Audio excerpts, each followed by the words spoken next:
Selamat pagi pemirsa, berjumpa lagi bersama saya Sylvia dalam program acara Tivia. Selama 5 menit ke depan, kami akan menyajikan informasi teraktual dan terpercaya. Dunia pendidikan kembali menjadi sorotan. Pasalnya, perubahan pada kurikulum pendidikan dan penghapusan sistem zonasi sekolah kini menuai tanggapan. Lantas, bagaimana tanggapan para guru mengenai hal ini? Dan apa saja dampak pada proses pembelajaran siswa? Serta bagaimana harapan terhadap kolaborasi antara guru, siswa, hingga orang tua dalam menghadapi perubahan ini. Semua akan kami ulas dalam liputan khusus hari ini. Assalamualaikum warahmatullahi wabarakatuh. Selamat pagi semuanya. Perkenalkan saya Aurel Pia. Saat ini saya sedang berada di SMP Negeri 10 Palembang. Dan saat ini saya dan teman-teman saya akan menemui salah satu narasumber atau guru yang berada di SMP Negeri 10 Palembang ini untuk menanyakan perihal kurikulum baru yang akan datang. Jadi kan Pak, yang akan masa akan datang itu kan bakal ada kurikulum baru kan. Terus mana sih tanggapan Bapak tentang kurikulum tersebut? Terima kasih. Sebelumnya mungkin perkenalkan dulu, nama saya Yaka Muha. Saya salah satu guru di SMP Negeri 10 Palembang.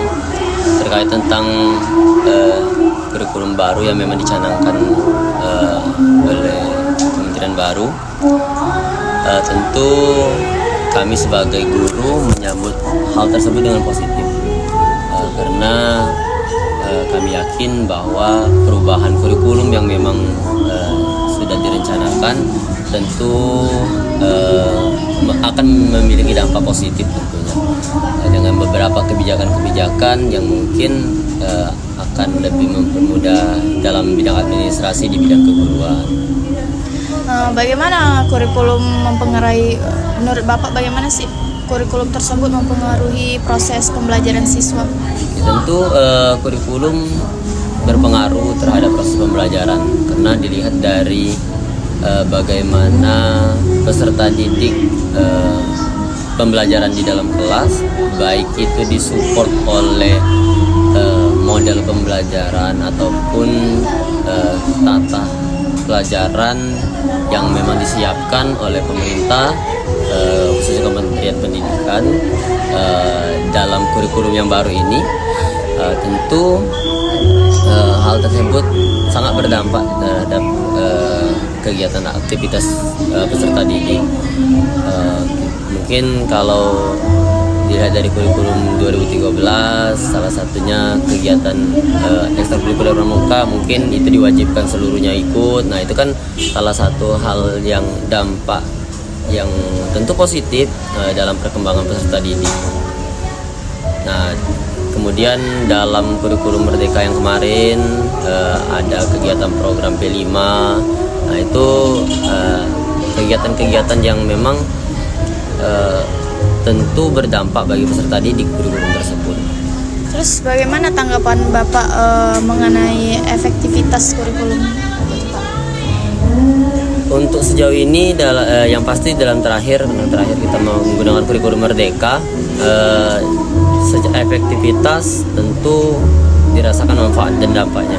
Memang secara langsung ataupun tidak langsung program khususnya P5 itu membawa dampak perubahan sifat dan sikap yang baik dan positif bagi peserta didik, mulai dari semangat gotong royong, kemudian berpikir kritis dan lain sebagainya. Tentu hal tersebut, dampak positif itu yang kita lihat menjadi efektifnya di bidang di kurikulum yang saat ini ya diterapkan. Untuk isu yang menghapuskan zonasi ya Pak. Nah, terus itu tuh bagaimana sih tanggapan sekolah mengenai zonasi tersebut yang bakal dihapus Pak? Mungkin saya pribadi secara pribadi sebagai guru, tentu program zonasi memang dampaknya sebagai bentuk pemerataan pendidikan dengan harapan bahwa tidak ada sekolah yang memang dianggap paling unggul sehingga jumlahnya atau kapasitasnya lebih banyak, kemudian ada sekolah yang minat peserta didiknya sedikit. Nah, memang dampak positif dari sistem zonasi, memang pemerataan untuk jumlah peserta didik di bidang-bidang sekolah tersebut. Namun memang kurangnya minat dan semangat belajar bagi peserta didik, khususnya peserta didik yang merasa bahwa tempat tinggal mereka itu dekat dengan sekolah-sekolah yang memang dikategorikan unggulan di suatu tempat. Namun memang terkait isu yang akan penghapusan zonasi, jika pun memang diterapkan, kami juga akan menyambut baik. Yang pasti hal tersebut tentu akan ada positif dan negatifnya. Mungkin dengan adanya penghapusan zonasi nanti, minat peserta didik dalam proses pembelajaran akan lebih aktif kembali. Minat dan semangat mereka untuk berlomba-lomba belajar supaya dapat masuk ke dalam sekolah unggulan yang mereka harapkan lebih kuat lagi, seperti itu. Terus harapan Bapak, terus harapan siswa, orang tua, harapan Bapak tersendiri lah, apa tentang perubahan ini, Pak? Harapan saya tentunya dengan adanya perubahan yang dicanangkan oleh kementerian baru di pemerintahan Indonesia yang sekarang ini, tentu harapannya agar pendidikan Indonesia ini bukan hanya berpacu pada nilai saja secara kuantitatif, namun memang sifat dan sikap peserta didik, adab, etika itu yang memang sangat perlu ditekankan saat ini. Hal itu yang mungkin perlu menjadi fokus utama dalam perencanaan kurikulum yang baru sekarang ini. Harapannya ya semoga pendidikan di Indonesia bisa jauh lebih baik, dan kualitas dari sumber daya manusianya tentu kualitas yang memang lebih baik lagi.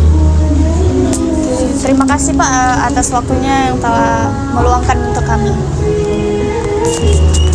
Baiklah, itulah pendapat dari Bapak Yaka Moha, Sarjana Pendidikan, tentang mengenai kurikulum yang akan datang dan penghapusan zonasi.